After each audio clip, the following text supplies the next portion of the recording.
Muy buenas tardes, nuestro equipo es Cristian Alberto y Víctor Abraham. El día de hoy vamos a hablar acerca del problema que elegimos. Y pues la pregunta es, ¿cuál es el camino más corto entre dos puntos?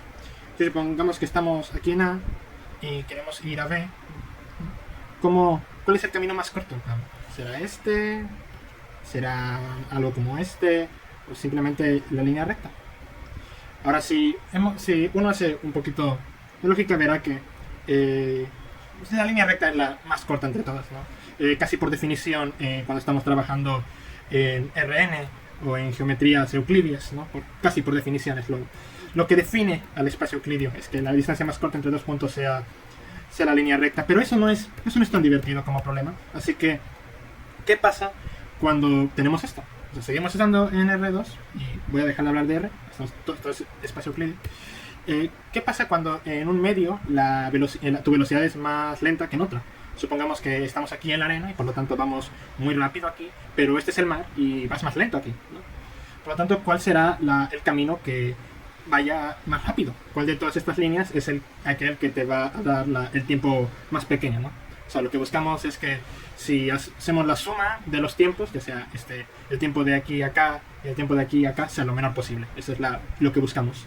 Y el camino o el principio que se deriva de esto es el principio de Fermat. Bueno, una mejor forma de decirlo es que el principio de Fermat es esto mismo de aquí, la minimización, es buscar el mínimo tiempo para movernos. Y el principio de Fermat dice que la naturaleza se comporta de este fenómeno, siempre busca el camino más corto. Ahora, haciendo los cálculos, por otra parte, vamos a movernos. Iniciamos con este diagrama, que es exactamente lo que teníamos antes aquí, solo que vamos a agarrar un solo camino y vamos a analizarlo en este diagrama. Y vamos a trazar esta normal a la división entre la frontera de estos espacios, de estos distintos estados, por así decirlo. Y vamos a empezar a poner nombres a las cosas. Vamos a llamar la distancia total de, si es el punto A a B en X, vamos a llamarla L. Vamos a llamar al punto en concreto al que vamos a llegar, que esto vamos a variarlo. Vamos a llamarlo X. Y como tenemos ya L, pues en este caso esta otra parte de aquí es de fuerzas L menos X. Esta distancia va a ser distancia 1 y esta es distancia 2. Igual aquí Y o altura 1, altura 2. Igual con los ángulos, nada más para poner nombres. Y antes de ver, vamos a ver qué vamos a utilizar. Lo primero que vamos a utilizar es la definición de velocidad. La velocidad es igual a distancia sobre tiempo, por lo tanto el tiempo es igual a distancia sobre velocidad. Y el teorema de Pitágoras para comparar esta X y esta Y con esta distancia. Así que eso es lo que vamos a utilizar para todo esto. Lo primero que vemos es que, como dijimos antes, queremos minimizar el tiempo, por lo tanto hay que buscar una función de tiempo. En este caso vamos a variar la X. Vamos a variar qué tanto se aleja, si va a chocar aquí, en plan si este camino va a chocar aquí, o va a chocar acá, o va a chocar por acá, ¿no? Eso es lo que vamos a estar cambiando. Así que tenemos esencialmente dos tiempos, el tiempo que estamos aquí arriba, en el primer medio, y en el tiempo que estamos en el segundo. Y si lo sumamos, vemos que sería pues la distancia, que es esta de aquí, que por teorema de Pitágoras es esto de acá, por 1 sobre la velocidad de arriba, y aquí un tanto de lo mismo, simplemente es teorema de Pitágoras. Bajando, y esto, si lo queremos tratar de analizar, veremos que tenemos una gráfica. Obviamente no sabemos cuál esté exactamente, porque X varía, ¿no? Pero podríamos imaginarnos de que básicamente a medida que cambiamos X, va a haber unos en el cual el tiempo va a ser mayor y básicamente va a haber un solo camino que va a ser menor. Eso es lo que esperamos que sea. Y para hacer eso tenemos que hacer que la derivada de la función tiempo sea igual a 0 para que tengamos esta pendiente y tengamos el tiempo mínimo, ¿no? Ese es el objetivo. Y ya con eso ya sabemos cuánto va a valer la X. Así que lo hacemos, derivamos la función y derivando la parte roja nos da acá, y derivando la parte azul nos da acá. La derivada de un medio es menos un medio, por la derivada interna es 2 L menos X, por la derivada interna de esto es menos, y lo mismo acá, y aquí tenemos los factores. Hay que simplificar todo esto, por lo tanto vamos a quitar estos dos, ¿no? Estos dos se van a eliminar. Este menos lo pasamos acá. Y notar que esto de acá abajo es simplemente la definición de D1 y de D2 por teorema de Pitágoras. Por lo tanto tenemos estos de aquí. Y si vemos acá arriba, x sobre d, en plan, este x, que sería también x de acá, vamos a con rojo, este x sobre d lo podemos poner en términos de este ángulo. En este caso, x sobre d1 es simplemente el seno, que es opuesto sobre hipotenusa.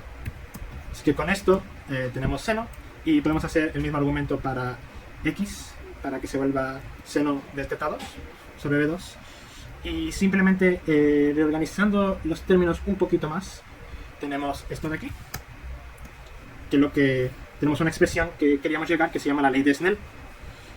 Pero esta ley básicamente se cumple para cualquiera de dos caminos, no tiene por qué ser luz. Simplemente con que tengamos dos velocidades constantes que sean distintas entre dos medios, en plan, de que aquí la velocidad de moverte en tierra sea 1 y que la velocidad de moverte en agua sea 2, sea constante, pues tenemos que se cumple esta ley que se llama la ley de Snell, que usualmente se utiliza para la luz. Y por eso, si utilizamos la definición del índice de refracción y cambiamos variables, veremos que esta es la otra forma en la cual podemos escribir la ley de Snell. Así que básicamente hemos deducido la ley de Snell a partir de un poquito de geometría y el principio de Fermat, ¿no? Que queríamos minimizar el tiempo de movimiento. Y esto está muy bien, pero resulta ser de que encontramos una cosa interesante respecto a esta ley, y es que podemos utilizar para resolver un problema similar en física. En un caso más especial, un caso continuo de distancia entre A y B. Porque ¿qué pasaría si tuviéramos un continuo? Ahora ya no tenemos, como en el caso anterior, ya no tenemos ya no tenemos dos sustancias, ahora tenemos muchas sustancias. Tenemos sustancia 1, 2, 3, 4, y están muy pegadas, básicamente. Así que lo que queremos buscar, por lo tanto, lo que queremos buscar es cómo, si yo voy caminando aquí, cómo solucionamos para la curva que trazaré a medida de que estos se vayan haciendo cada vez más y más chiquitos, ¿no? Si vemos que siempre se aplica la ley de Snell o el principio de Fermat a cada uno de estos casos, ¿cómo sería la curva que se trazaría a medida de que hago estas sustancias más y más juntas? Las pego, ¿no? ¿Cuál es el caso continuo? Simplemente la manera que vamos a hacer es vamos a simplemente inventarnos una curva que cumpla eso mismo. Vamos a llamarla phi, y la tangente a esta es phi prima, o phi derivada, ¿no? Que representará básicamente la velocidad que tendríamos en un determinado punto de tal. Y debido a que queremos que se cumpla la ley de Snell en ese punto, porque esa es la premisa, si hacemos un ángulo con la vertical, esta sería la ley de Snell, porque básicamente nos juntamos mucho y aquí hay un triángulo rectángulo, y es por eso que podemos cumplirlo. Y la ley de Snell, recordando, pues simplemente nos dice que el seno del ángulo sobre la velocidad es igual aquí, o sea, es la misma aquí, que acá, que acá, que acá y que acá. Es igual en todos los puntos, por lo tanto es constante, ¿bien? Así que con esto nos hacemos una pregunta, y es ¿cuánto vale esta constante y cuánto vale phi, ¿no? Y esto es una pregunta que realmente tenemos que elegirla. No la podemos derivar solamente de esto. Tenemos que dar unas condiciones y describir un poco cómo cambian las velocidades, si cambian de manera lineal o exponencial o cuadrática. Igual la velocidad 1 es prácticamente cero, ¿no? Es muy muy lenta, pero la velocidad 2 es muy muy rápida y la velocidad 3 es aún más rápida, y por lo tanto nos dará curvas distintas.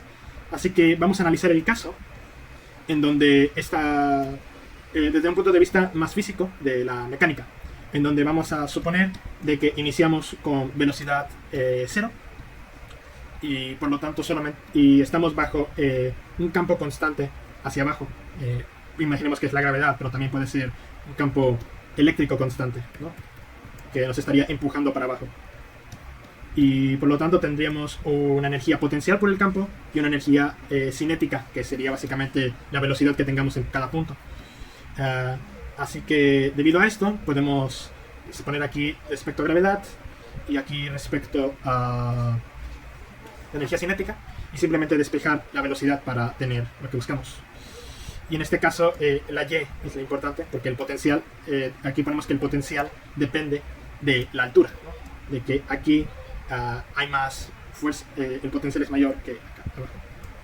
Es lo mismo que, o sea, es el potencial de un campo constante. Ya está. Y de aquí derivamos que phi de y, o sea que la velocidad es proporcional a la raíz de la altura que tenga la partícula en un determinado instante de tiempo. Bien, esto está genial porque ahora simplemente sustituyendo phi en la ecuación que obtuvimos aquí, podemos ver de que seno de teta sobre raíz de y es igual a una constante. Y esta es la ecuación de un cicloide, que es básicamente un círculo que rueda sin deslizarse. Aquí vamos a suponer que es de izquierda a derecha. Y si vemos uno de esos puntos y lo seguimos a lo largo de su trayectoria, traza esta curva, a la cual se define como cicloide. Esto parecería un poquito, en plan, no encontramos relación directa, por lo tanto voy a explicar de dónde se deriva de que esta ecuación de aquí es la ecuación de un cicloide y cuánto vale C particularmente. Así que todo se deriva de este diagrama, en donde tenemos esta curva, que sería, ahorita la definimos como cicloide, pero no sabemos cuál es su forma, y tenemos el círculo que está girando. Poniendo nombres a cosas, vamos a decir que el diámetro es D, a este ángulo lo vamos a llamar θ, este P es un punto en el cicloide, y Y es la altura respecto al inicio. En este caso estamos suponiendo de que el punto inicial de la trayectoria fue aquí, el punto A. ¿No? Y notar que tenemos aquí dos triángulos rectángulos, los cuales nos van a permitir saber el valor de Y. Lo primero es ver que aquí está la hipotenusa, y con este ángulo aquí sabemos que entonces de que este cateto es la hipotenusa por el seno del ángulo, y debido a que esta es la hipotenusa de este otro triángulo, esta de aquí es la hipotenusa de este otro triángulo, en este caso Y es igual a la hipotenusa por el seno del mismo ángulo. La razón por la cual estos ángulos son iguales es debido a que este es un ángulo recto, por lo tanto esto es pi menos θ, y no, esto es pi medios menos θ, y por lo tanto esto es, como esto es pi medios, esto debe de ser la fuerza θ, ¿no? O también lo puedes ver por teorema de Tales, por eso estos ángulos son los mismos. Así que seguimos con esto, por lo tanto Y es igual a D por seno cuadrado de θ, y despejando, cambiando variables, sacando raíz a todo y moviendo Y abajo y D abajo, tenemos que seno de θ sobre raíz de Y nos da esta constante, ¿no? Así que es por eso que vemos de que esta ecuación es la ecuación del cicloide, y de ahí deriva de que el caso continuo que teníamos antes, este de aquí, la curva phi de t es un cicloide. Ya con eso es todo. Muchas gracias por escucharnos y hasta luego.